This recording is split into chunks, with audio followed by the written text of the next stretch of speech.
So our poll out today was a poll conducted of Chinese business leadership, and it brought forth some, I think, surprisingly positive views about the Australia-China relationship. Stephen, what did you make of it? You've seen the poll. Any particular insight? Yeah, I think we'd have cause to be very, or rather disappointed if it didn't turn up something like this. After all of the effort that's been put into the relationship over the 40-odd years since we established diplomatic relations, it doesn't altogether surprise me that something like this has come up, because at the level below government, there's been all of this activity going on, and a huge amount of activity between the business community in China and business community in Australia. One of the things that I think gives us reason for optimism about the future, and I think there are some reasons for being pessimistic, but one for being optimistic is that we've got a constituency in China, and it's not just the business community. Yeah. What about you, David? A constituency in China? Certainly that. I was somewhat surprised by the result, although like Steve, I agree that it is gratifying that there is such a result like that, given all the work that's been put in. I was somewhat surprised though, because I've been out of the China business, as it were, for 12 years, and so my knowledge of it is often reading the press, and I seem to have pictures in my mind of Chinese business complaining about Australian investment policies and discrimination in investment and all of those sorts of things, the issues that make the headlines. And it is really very, very interesting to see that the issues that do make the headlines are not in fact what Chinese business would appear to be thinking. Chinese diplomats have from time to time suggested we're too restrictive of Chinese investment in Australia. But here you've got Chinese business figures saying by a big margin, what is it, 76%, they vote Australia the happiest place to invest in, up against, say, New Zealand with, I think, 55%. Canada's lower than us. We're even ahead of Germany and the US. Positive story. I think it's a very positive story. Now, Stephen, when you were in China, 73 to 76, the place was in political tumult. Cultural revolution, the Gang of Four battling supporters emerging from exile, and internal exile, of Zhou Enlai. In one of your years, you had the death of those towering figures, Mao Zedong and Zhou Enlai in 1976, the Democracy Wall. What was it like trying to conduct foreign policy in such domestic tumult?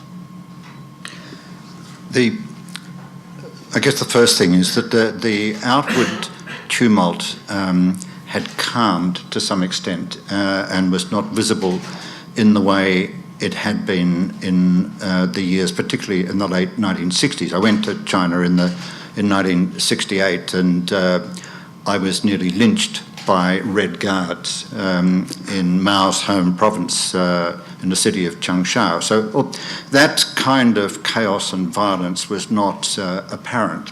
It had not been entirely stilled.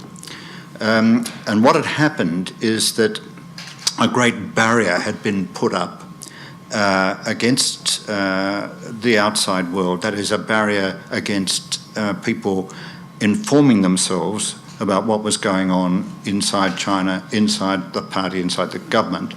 And that was on top of what had been there before the Cultural Revolution, which was the Communist Party system, which was, of course, resistant to the idea of foreigners knowing what was going on. So those two things compounded meant that when I arrived in Beijing in April of 1973,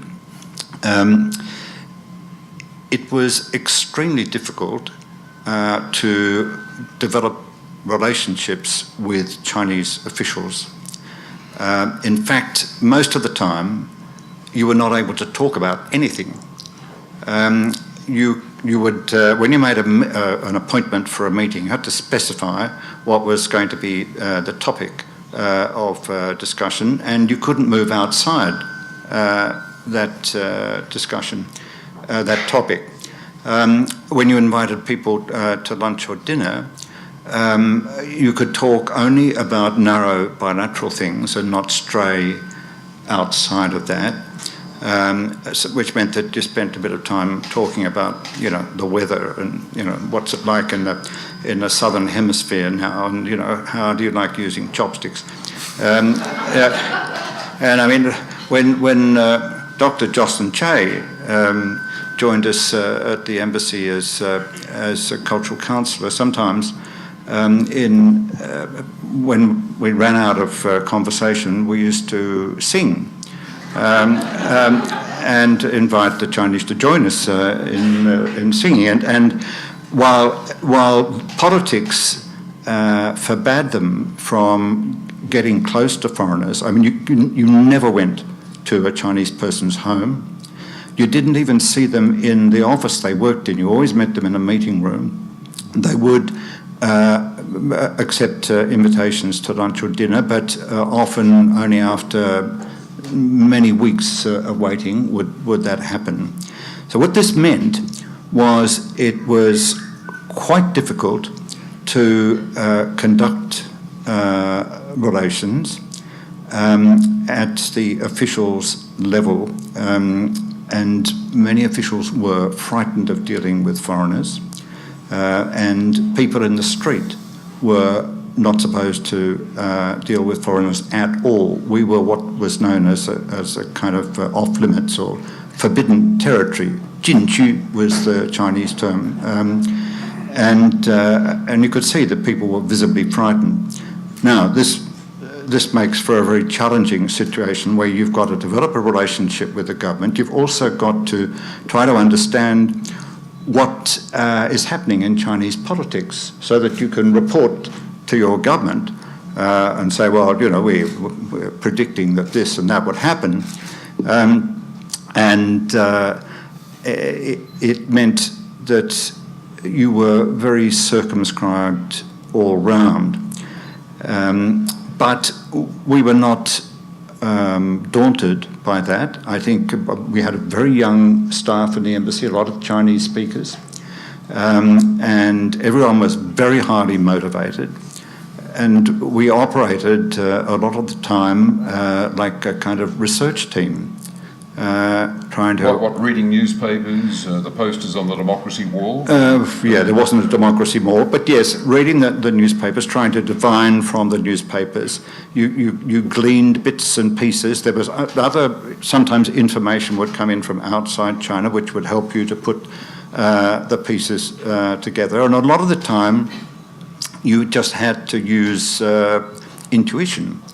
And then you might have a meeting with a minister. Ministers could talk more openly and with much greater latitude, and they might fill in bits and pieces here and there, and then you got bits and pieces from other embassies, like the New Zealanders might have a visitor who saw someone at high level, and you would find out from them what happened.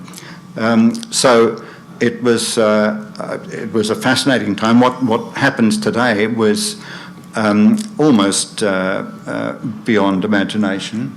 Now you worked for Gough Whitlam, of course, but who appointed you, but you were still there when Malcolm Fraser made his first overseas visit as Prime Minister, going, very interesting choice, to Japan and to China.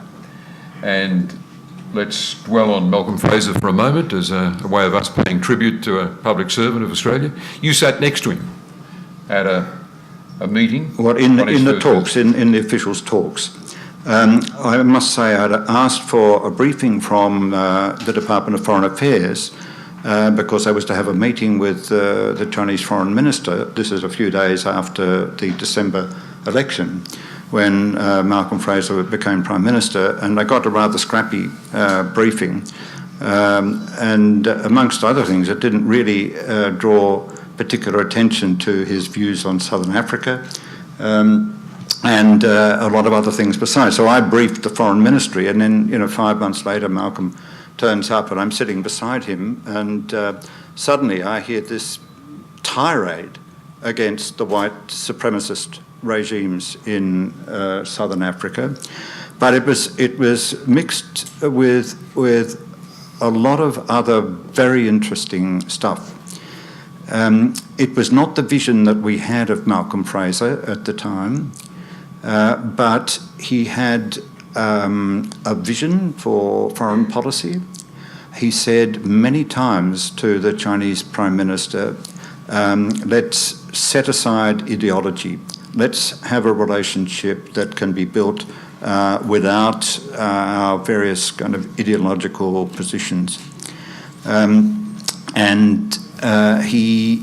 He wanted also to engage them on other matters of our foreign policy, particularly Southeast Asia, our relations with the Third World. He was, of course, much more inclined to a closer relationship with the United States than was Whitlam. But even there, in 1976, he's also saying, I don't actually think the United States has got the will. So for those who say that Malcolm Fraser came to these views late in life, or he changed, you could certainly see some of them en clair, and you could see some of them in embryo at that time. Was there a hint in 1976 that he was trying to recruit China, as well as Japan, to an explicitly anti-Soviet understanding or alliance? Yes, not alliance. He wanted there to be what he called an understanding between the four to contain what he believed was Soviet expansion in the Indian and Pacific Oceans and down into Southeast Asia. There was, during his visit, a spectacular and mischievous leak to a journalist that Malcolm Fraser had put to the Chinese the idea of a four-power military alliance, and there was nothing of the kind in what he put across the table, but it made for good theatre. The leak must have come from an Australian source designed to embarrass him. Well, I can tell you, I think, how it came about. I hadn't met Fraser, and in the period in 6 months between his election and his arrival in Beijing, we in the embassy put our heads together and we wrote 4 formal dispatches. A formal dispatch has to go to the minister, and this was intended for Malcolm Fraser and Andrew Peacock. And one was on political relations. It was called Political Relations with China, Are They Too Hard? One was on economic relations, one was on cultural relations, and one was on China and the Soviet Union. But I didn't know whether Fraser and Peacock had read these. And when he arrived, he gets off the plane and it put in the car in front, I'm in the car behind. And so we get to the talks on day one with the Chinese Prime Minister, and I have not had a chance to talk to him. So that night, in his room, he said, come back, we should all have a glass of red. So we had a glass of red, and then several more, and then several more after that, because Malcolm loved a glass of red, and so did I. An argument went on in his room until 2 o'clock in the morning, with a number of officials present and one of his staff, and there were people in that room who argued very strongly against Malcolm's view of the Soviet Union, who believed that in any event, as soon as Mao died, China and the Soviet Union would get back together and be just like that. Malcolm rejected that idea, but it was out of that discussion that the leak clearly came. Let's leap right ahead out of this muddy period of the Cultural Revolution, Gang of Four, Joanne Lay. We'll come back to it. But David, it's a completely different world in which you are helping to bring about a massive deal, one of the biggest deals, if not the biggest in Australian history, that about the Northwest Shelf Consortium supplying China with liquefied natural gas for 25 years. It was the biggest export deal in Australian history. In John Howard's autobiography, he praises you for your tireless work on that LNG contract. There couldn't be a greater symbol of how far China had come in the years since Mao, when Stephen's there working the Australian interest, and the China that you were dealing with. Yeah, I was particularly lucky because I also had my first posting to China in 1982 when China under Deng Xiaoping was 3 or 4 or 5 years out of the Cultural Revolution. They were conducting their opening up policies and so on. And right back at that stage, governments had, the Australian government had a very, very clear view of what I'll call an economic enmeshment with China, which did look to resource trade, obviously. And the first really big indication of where the Chinese were going and what they were prepared to do in terms of investments and in terms of resource deals was Australia. Actually went back to that period of 82 to 86 when they made one of their first big investments overseas in the Portland aluminium smelter, and then subsequently in the Mount Channa iron ore mine, a Rio mine in the north of northwest of Australia. So we had worked very, very hard at a time when China was toying with the idea of foreign investments, and so we had experience in working with the Chinese as they worked their way through whether these investments were a good thing or not. When we come to the LNG development, it was actually quite a similar process because the Chinese weren't sure whether they really wanted LNG or not. They had a hell of a lot of coal, but they couldn't get it to where they wanted it. They were gradually developing a dependence on foreign oil, and the notion of and the environmental issues were cropping up at that time, and the notion of a much cleaner source of energy with a very potentially a very reliable supplier was a seed that was actually planted before I arrived in Beijing by the Premier of Western Australia, Richard Court, talking directly to Premier Zhu Rongji on one of their visits, and in one direction or the other, and then the notion being pushed by my predecessor, Rick Smith, so that when I got there, the idea had been sown, certainly with the Chinese Premier, but not necessarily with either the Guangdong bureaucracy, because Guangdong government was going to run this facility, or indeed many of the people in the Central Economic Commissions back in Beijing, and so it became a 3-year process of trying to find out where the Chinese were on any particular issue, and gradually developing their confidence that first of all LNG was a good solution for China, and secondly that Australia would be an extremely reliable supplier. And ultimately the deal went through because of the personal relationships that had been established with Premier Zhu Rongji, both by Richard Court and then by his successor, Jeff Gallop, by Prime Minister Howard, who put a lot of personal effort into that, and by various ministers. And it was one of those examples where there were numerous strains of thinking within the Chinese system. Not all, some were favouring a British proposal to get gas out of Indonesia. Qatar was in there with very, very cheap prices. But it was the overall personal relationships, firstly, and secondly, the huge amount of effort that had gone in, not just during the Howard years, but in previous 10, 15 years, I guess right back to Steve, the huge effort that had gone into building up a multifaceted relationship with China, where they were confident in dealing with us. So political relationships and diplomatic effort does count. When there's a deal like this,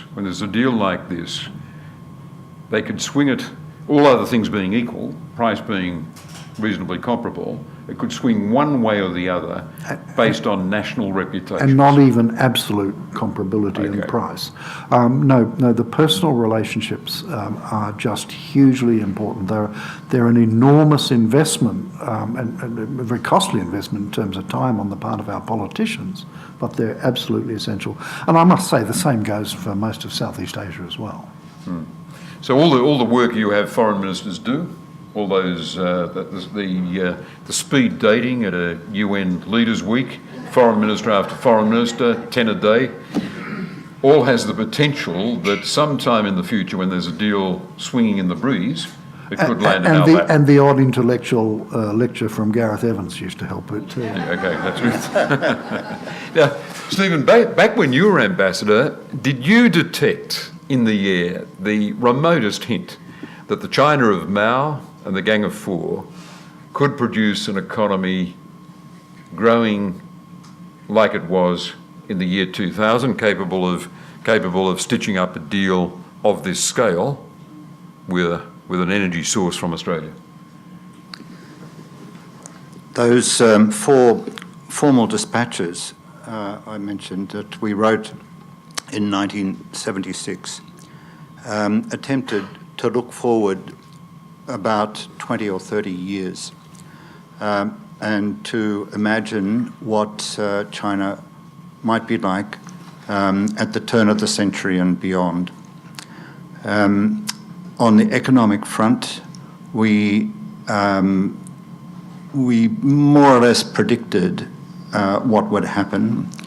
We suggested that if the politics went in the way that we believed they were going to go after the death of Chairman Mao, then by the turn of the century, China could have GDP growth of around 10%.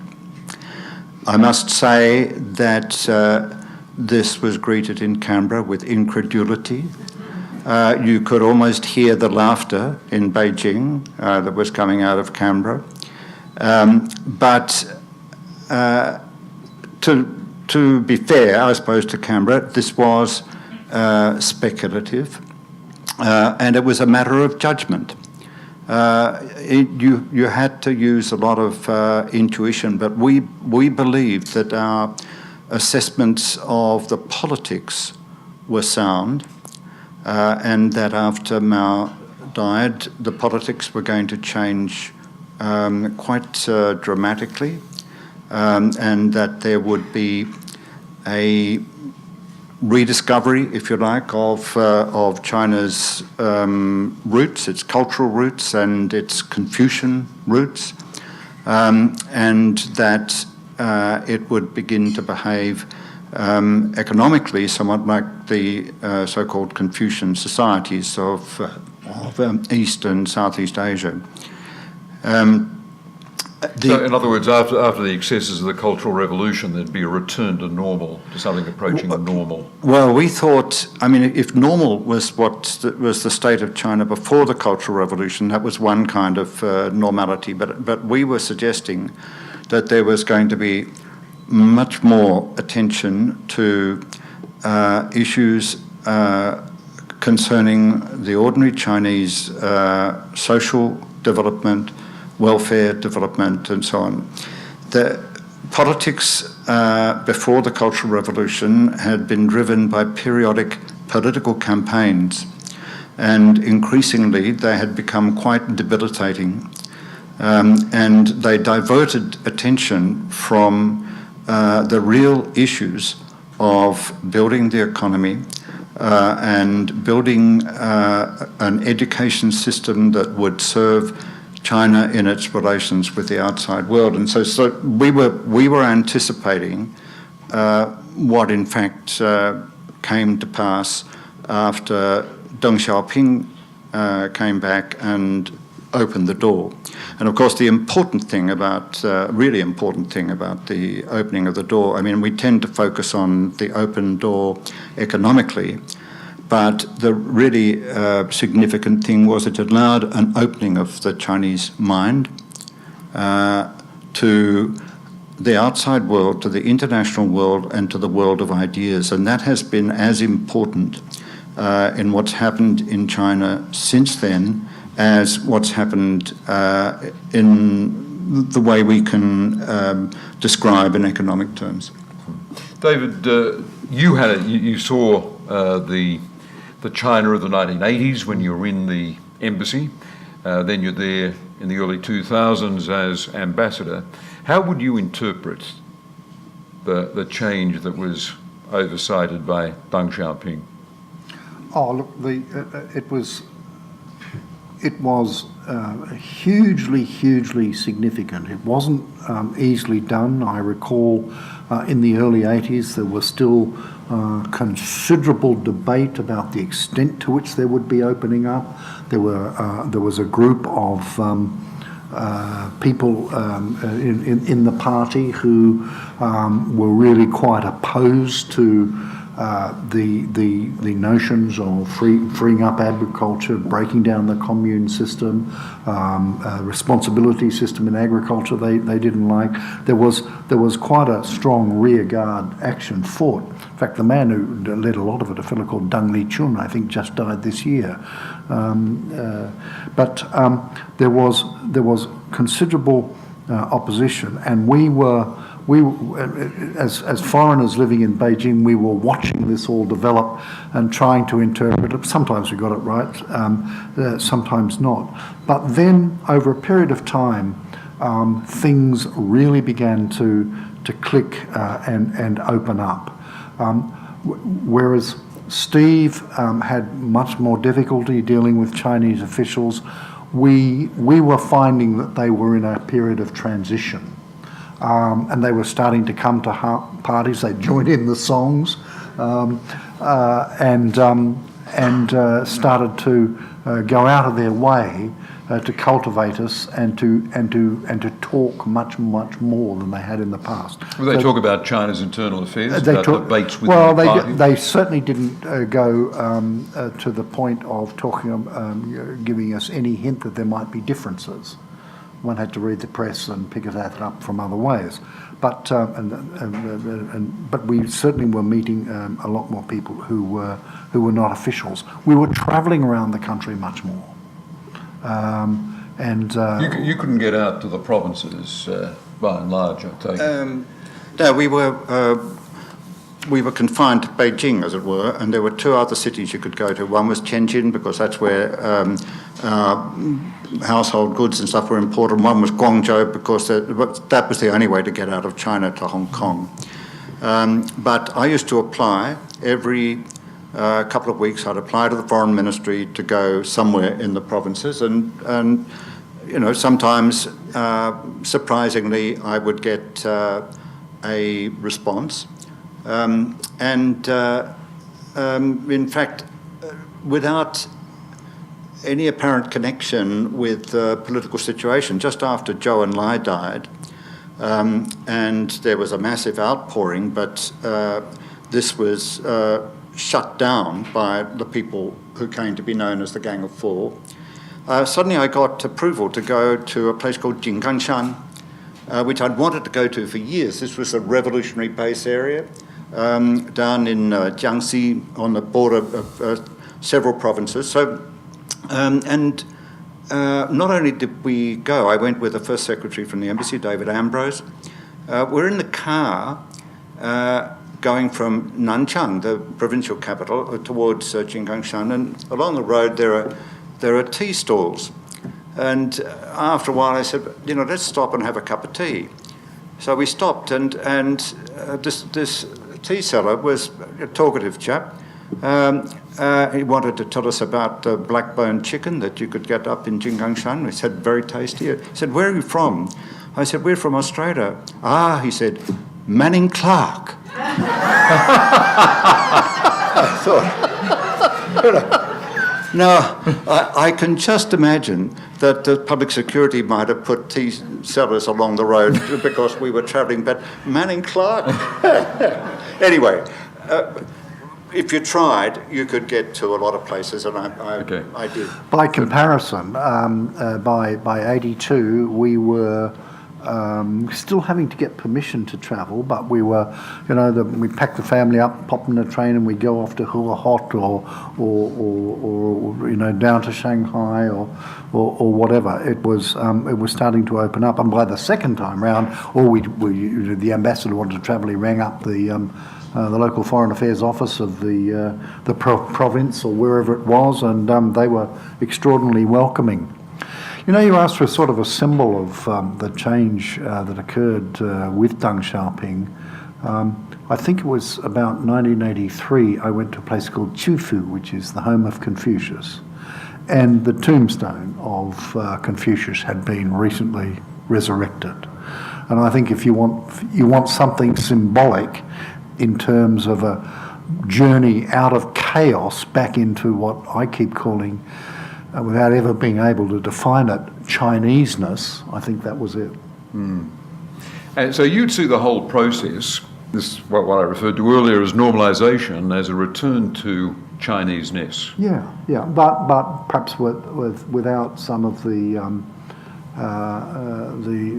obvious deficiencies that you had particularly during the late imperial period and subsequently. But I understand that the focus on the contribution of Confucius is being emphasised even more right now in China. Yeah, I understand so. But what interpretation would either of you place on that?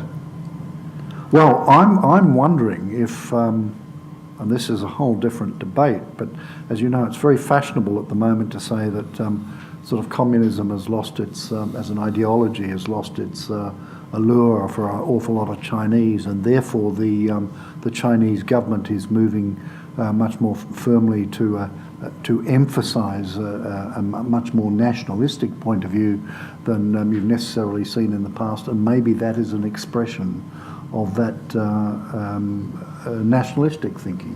Steve, what do you think?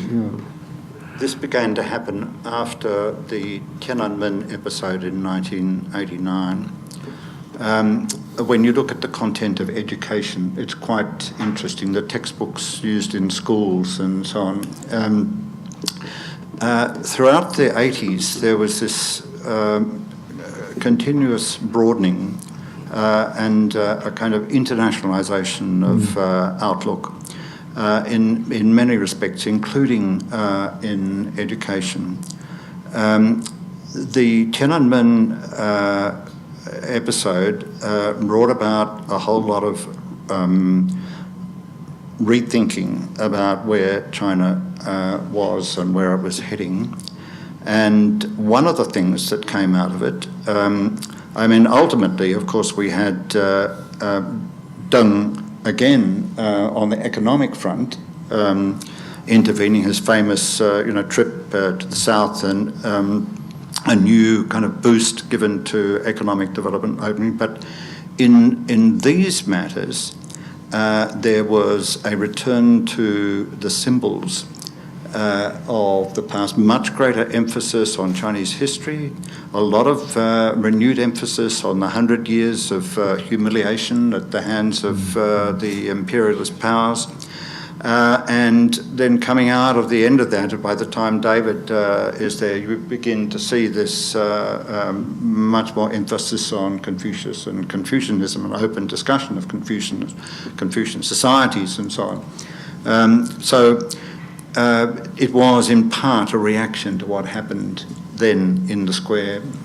Given all the difficulties you spoke about earlier of getting a conversation going with your Chinese colleagues, during your time, Stephen, what sense did you get of how they regarded Australia, the Australia of Gough Whitlam, of Malcolm Fraser, the Australia that you got to represent to the Chinese. What emerging view was of how they saw us, this Western country, but one anchored in Asia? Okay. I have here a historic document, Rob. This is, in those days, when the head of mission went on posting, there was something that was called the Post Directive, the ministerial directive. And here's mine, and the minister was Gough Whitlam. There's the signature. So one of the things that I was enjoined to do in this directive was to try to engage China, notwithstanding all of the politics that was still going on behind the scenes, to try to engage China, to get China to take us seriously and worth their while to engage.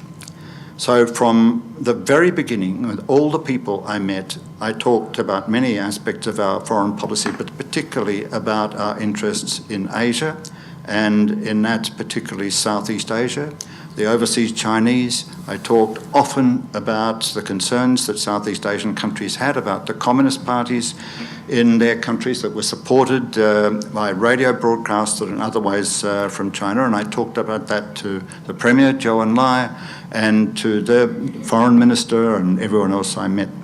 And this went on over the first couple of years, and then in about June of 1975, I believed that we had achieved that, and I've got a statement here by the Foreign Minister, Chow Guanhua, and this I thought was really significant. He said, "In China's view, Australia has a legitimate political role in the Asian region in common with China, and this provides what he called a natural basis for our relationship. The Labor government's foreign policy has brought Australia closer to the third world than any other second world country, and China is ready to open up the range of its discussions with Australia on regional and world problems, including disarmament and nuclear non-proliferation." And I thought that that was a bit of a milestone in our relationship. That's June, July of 1975. Yeah, so that indicates a level of trust. Yes, yes, and that's, of course, what we'd set out to try to do. And as David was saying earlier, the importance of personal relationships is across the board. It's not just in the economic sphere. And David, the relationship in your time? In my time, particularly the second time, I'd first of all say that we were demonstrably non-threatening. Even though we're part of an alliance with the United States and all sorts of things, we did not threaten China. We didn't have and they used to harp on this a lot, didn't really have a history of threatening or maligning China in any way. Although I do recall that we actually sent people to the Boxer rebellion at some stage or other. So that was one thing. I think the second thing, and particularly by my second posting when I got there in 2000, we in the relationship we were reaping the benefit of what I called then and still call now a multifaceted relationship. We had all sorts of exchanges going right across the board, which were designed at encouraging friendship, knowledge, educational exchanges, artistic exchanges, and so on and so forth. And that was really very important. We had extensive dialogues going on international issues. And by this time, of course, China was becoming much, much more interested in the architecture of the Southeast Asian region, and was looking to us to help them interpret it. And so we had a very good dialogue going there. At the same time, China was seeking, had been considering, and then was gradually working its way through the whole concept of membership of the WTO, which we were encouraging as hard as we could go. And so there was an extraordinarily good dialogue between experts on that. I think another area where they appreciated us was in terms of our relationships in Southeast Asia, which had been clearly demonstrated by Australian diplomacy on Cambodia, where it did in fact, given all of the nature of the imbroglio and the mess that Cambodia was in, and with all of the various alliances and the alignments of the big powers with this faction and that faction, the role that the Australian government played in bringing a solution to that, and they did play the key role in bringing a solution to that particular issue, was very, very much appreciated by the Chinese. It got a lot of people off the hook in many ways, including the Chinese, and subsequently laid the groundwork for a very different sort of Southeast Asia with which the Chinese could, in their own interests, operate much more effectively. So we were useful in that respect, and we had a hell of a lot of an iron ore and other things, that were what I call part of the dig, dump and clip economy that we had at the time, that was also very useful to China.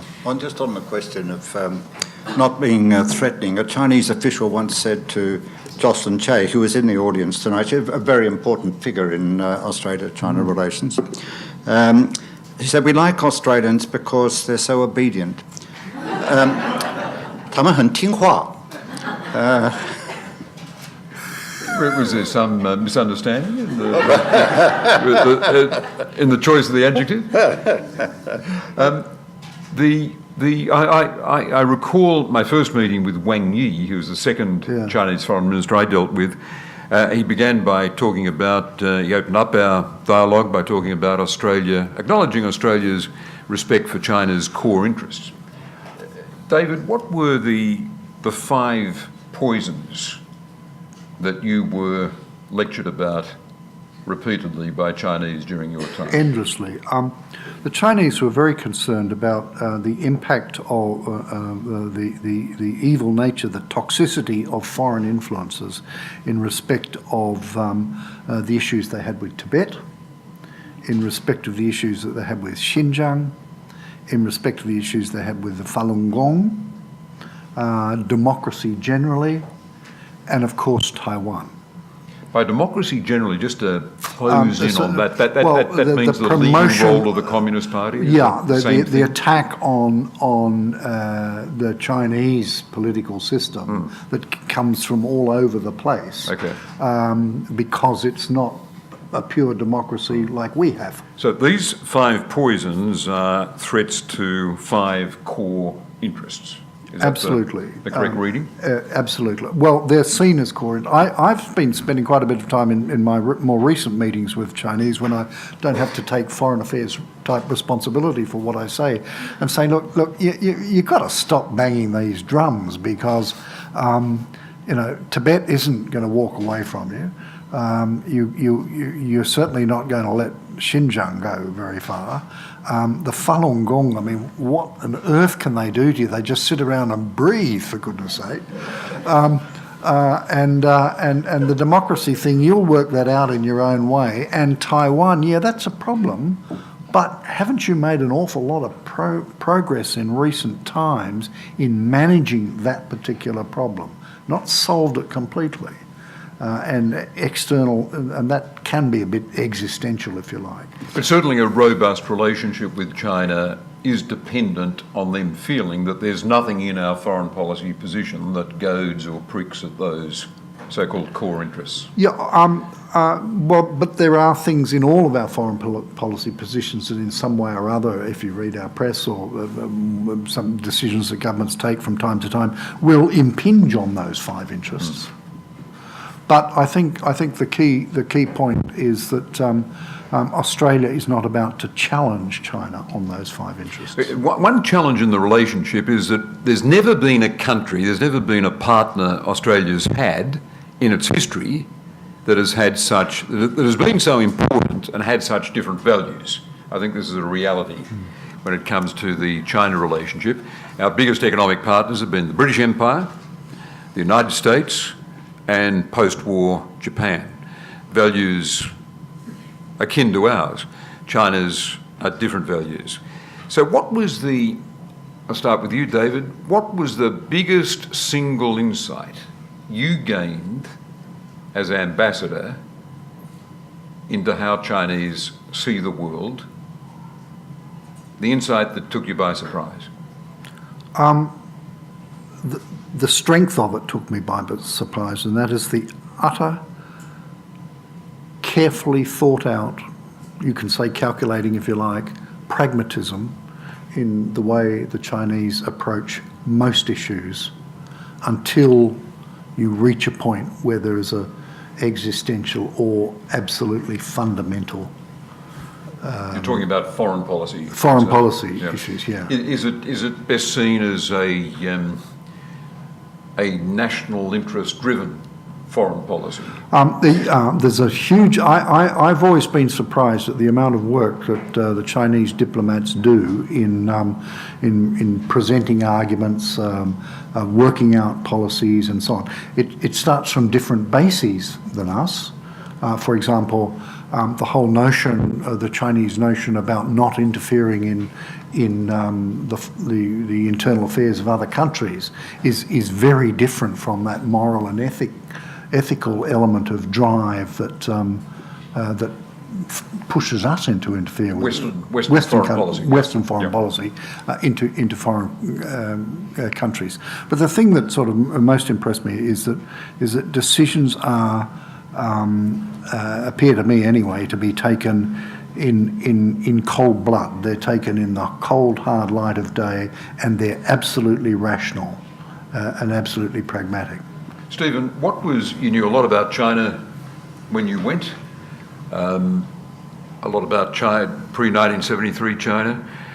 What was the blinding revelation, if there were one, during your time as ambassador, something that you hadn't thought you'd learn about China? It came about as a result of a particular incident in early 1974. There was the release of a film about China by an Italian filmmaker called Antonioni. And from about January of that year, there was a lot in the Chinese media denouncing Antonioni, this whole film which he'd made in China, as being anti-China, anti-Chairman Mao, and so on. And it was quite vitriolic. It was then announced that this film was going to be shown on the ABC in Australia and shown at the Sydney and Melbourne film festivals. And the Chinese ambassador in Canberra protested and demanded that our Department of Foreign Affairs intervene and prevent the ABC from showing that film, and that it should be withdrawn from the 2 film festivals. Now, quite coincidentally, I had arranged to have a dinner in Beijing for our resident journalists with the head of the information department of the Foreign Ministry. And the reason for that was they were having great difficulty in working more so than other more established journalists, and more so than those who I think were seen to have a wider international coverage, like Reuters and the London Times, Die Welt, and others. So the meeting was arranged, and I turned up at the restaurant with our three journalists, and the Chinese guests didn't arrive. And after about an hour or so, I rang the information department of the Foreign Ministry, and they said, well, no, there was no such arrangement. The next day I went to the Foreign Ministry to seek some kind of explanation as to why I'd been stood up. I was given the rounds of the kitchen several times around the kitchen.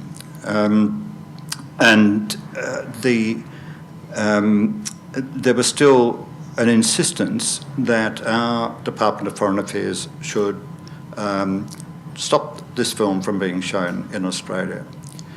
I, of course, argued that, well, this is not the way this happens in Australia, and we went through all of that about our freedom of the press and freedom of information and so on. But out of this came the realisation that what was going on was an example of Chinese exceptionalism, that China saw itself as an exceptional power in a different way from the way the United States sees itself as exceptional.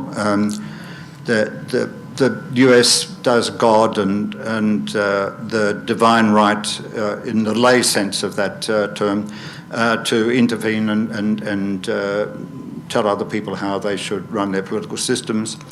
The Chinese invokes the 2,000 years of history and the 100 of humiliation and so on. But what is common to both is the idea that virtue belongs to them and to them alone, and that there was a right there that China was exercising to overrule our right to freedom of speech and freedom of information.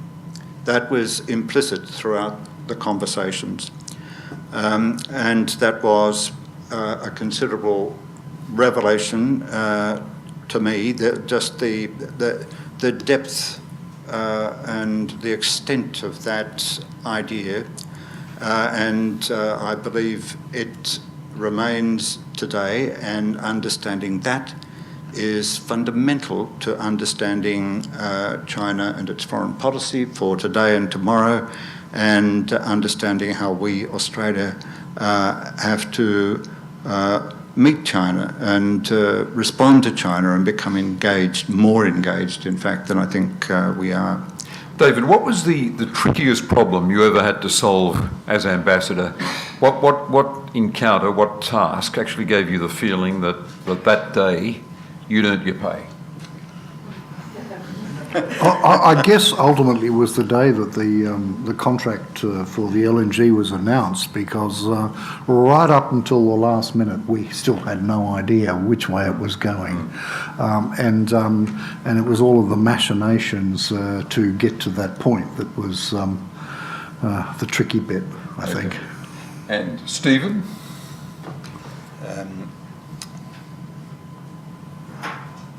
The trickiest bit was actually not in China at all. It was in Canberra, if I may. I'm not defending anyone these days. You go No. The leadership of the Department of Foreign Affairs, amongst the leadership, there were people who simply did not support the China policy of the Labor government. Now, the dynamics of that department are quite complex, and I mean that's a whole subject for another day. But there were people who were not reconciled to the fact that there was a Labor government in power and that we had recognised China. Some of them were old-fashioned anti-communists. There was also a Southeast Asia push, which only saw relations with China through the prism of Southeast Asians. There were all kinds of views, and China's skeptics who said, well, you know, you're not going to get anything out of this relationship. And there were people who were, I should say, how do I put it, disgruntled at my appointment. because I'd left the department as a second secretary in 1966, and I came back as ambassador to China in 1972. But what this meant was that all of the things, and that's in this post-directive that I had from Whitlam, that set out very clearly what we had to do, what we had to try to achieve. And constantly, I would get these missives from Canberra which sought to restrain me, to prevent me from actually doing that. So within 2 months of arriving in Beijing, I have an instruction not to talk anymore about what Southeast Asian countries think about China. Extraordinary. I was not to discuss Whitlam's idea for a new regional organisation. I had raised with the foreign minister the fact that we had with many countries regular officials talks, some at once a year and some not so often, some more often. And he hadn't said yes, but he'd said he'd take it on. I was instructed that I received a letter which was written on the instruction of the head of the department saying we don't want officials talks with China, not now, not annually, or not in the future. I suppose the most outstanding example is, as I mentioned in that quote from the Chinese Foreign Minister, Qiao Gonghua, where he said we're ready to have discussions on disarmament and nuclear non-proliferation. So I discussed that with them, and they agreed that we could begin negotiations. Now this is a highly technical subject, and I certainly was not and am not expert in that area, and we didn't have one in the embassy. So I asked Canberra if they would send an expert. After all, they had an expert in the law of the sea, and he had been to Beijing for discussions, a man called Ralph Harry. And bear in mind that at that stage, I don't think any other government in the world had got that far in discussion with the Chinese, where China had agreed to have such a discussion. So Canberra said, no, we're not going to send an expert. And I said, well, could you send a comprehensive briefing? And I got 4 or 5 pages of scrappy notes. So the only thing that I could do then, by the way, throughout all of this, my policy was not to take it to Whitlam. Whitlam, he had too many other fights on his hand, but I thought that I was there to look after the relationship, as he said, and if there were kind of fights that had to be had, I would have to have them. But at this stage, Widdowsey was now the foreign minister. So I rang Widdowsey, and Widdowsey said, yes, look, we've got to do something about this. But that was the end of October 1975. And within a few days, we had the dismissal. And a few weeks later, we had the election. It's really interesting because Steve clearly had every reason to be disgruntled with that sort of treatment, whereas I had every reason to be gruntled. I mean, my problem, and both in my first posting and certainly my second posting, was simply managing the scale and the range of official dialogues that we had going on human rights, which anyone would say would be a touchy subject to deal with with China, given positions in both countries, on international trade issues, on UN, all of the range of multilateral issues that we deal with in the world today, student exchanges, academic exchanges. I think by my time, my second posting there, I think we had more Australian universities represented in China than we had in Australia. It was just quite extraordinary, and the job became giving the government imprimatur and in the seeding process, and then just letting them go on. On my first posting, I think we knew every detail about every delegation that visited, but by my second posting, we just had no idea of how broad the relationship was. And you'd pop out in the provinces, and there'd be some official Rotary delegation doing an aid project that we'd never heard about. Okay. And that was I think that is a great sign of how you can develop a relationship and let a relationship develop, and when the government starts to pull back from it, that's actually probably a good thing. Okay, two fine public servants here. Just give us pointers to what we should be focusing on now when it comes to this all-important bilateral relationship, Australia and China, what this institute exists to illuminate, and to do so in a week where we expect the federal government to announce that Australia is going to join and not stand aside from the China-sponsored Asia Infrastructure Investment Bank, which reportedly the US President had asked Tony Abbott to stand aside from. So the relationship we're dealing with is very much a front page matter, the subject of our positive poll out today. What should we be focusing on, Stephen, as we work on the future of this bilateral?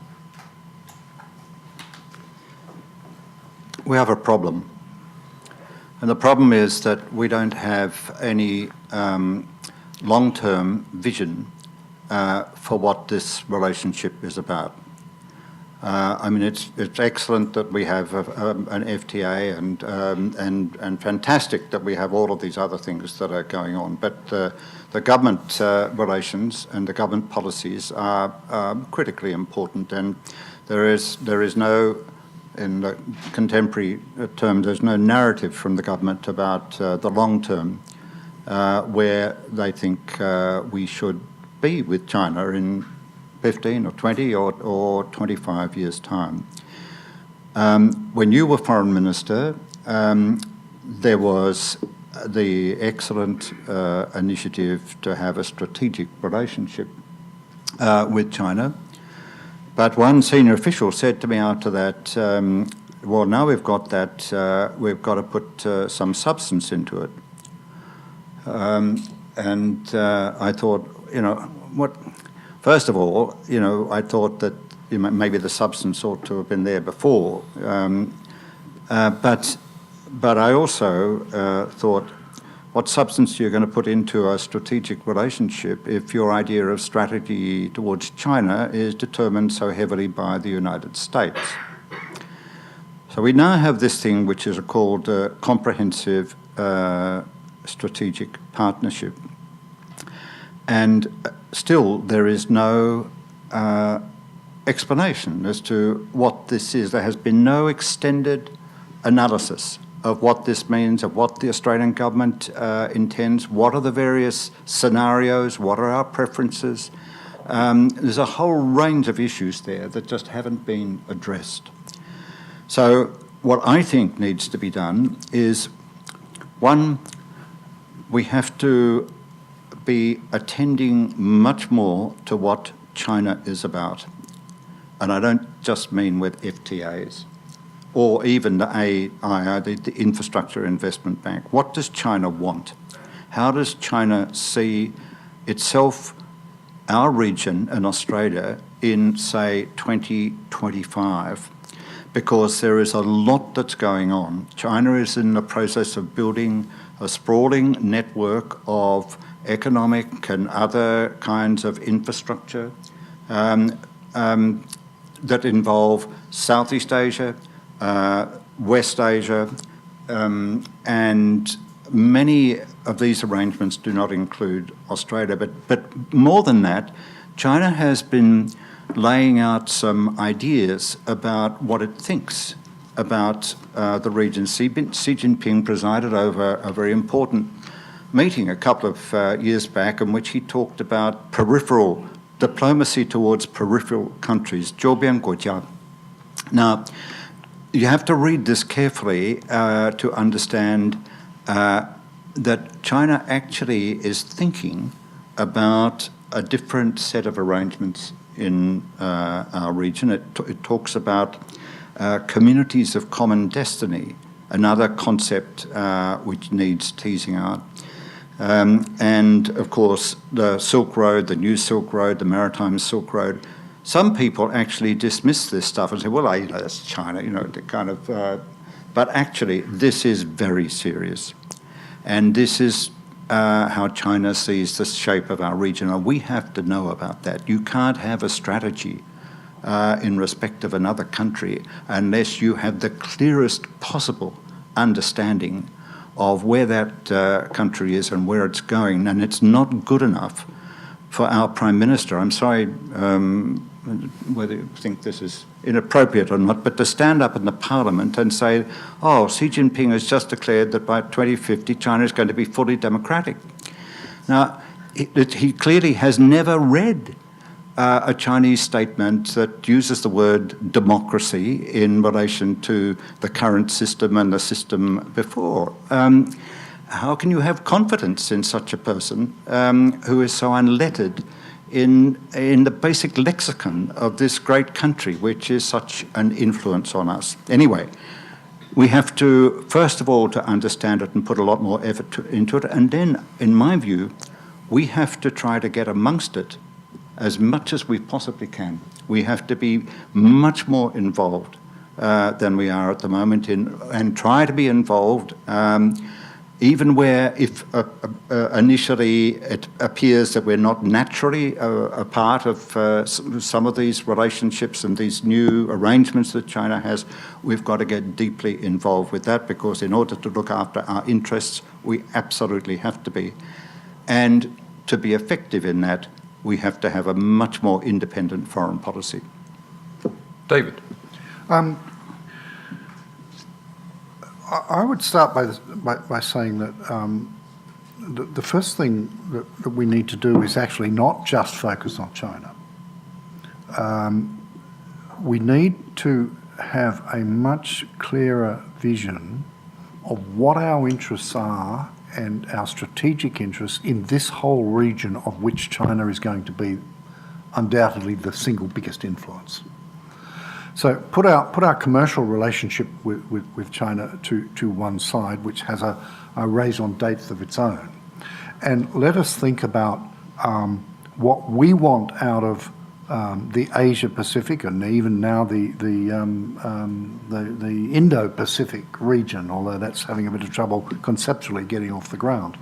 And it is which is the area which is of most defence and strategic interest to us for a whole variety of reasons. What do we want to have happen there? And clearly at the moment, one of the things that we want is a very peaceful region. We are concerned about some of that, what you call Chinese preeminence, impacting on the region in ways that could give the countries of the region some grief, and it already is. We want to have a region that is able, has its own architecture, and is able to solve its problems within the region and without the use of force. And that requires China to come to the party, and it requires the United States to come to the party. And I don't accept the fact that we can have an economic relationship with China and a military relationship with the United States. They're not mutually exclusive. And I see our vision of the region is one in which somehow or other we manage to encourage both China and the United States to engage positively and peacefully in this region with the other members of it. And I think that then requires clearly a huge amount of effort on China itself. And that brings me to the second point, and that is we had a huge rush in the 80s and early 90s to develop China expertise.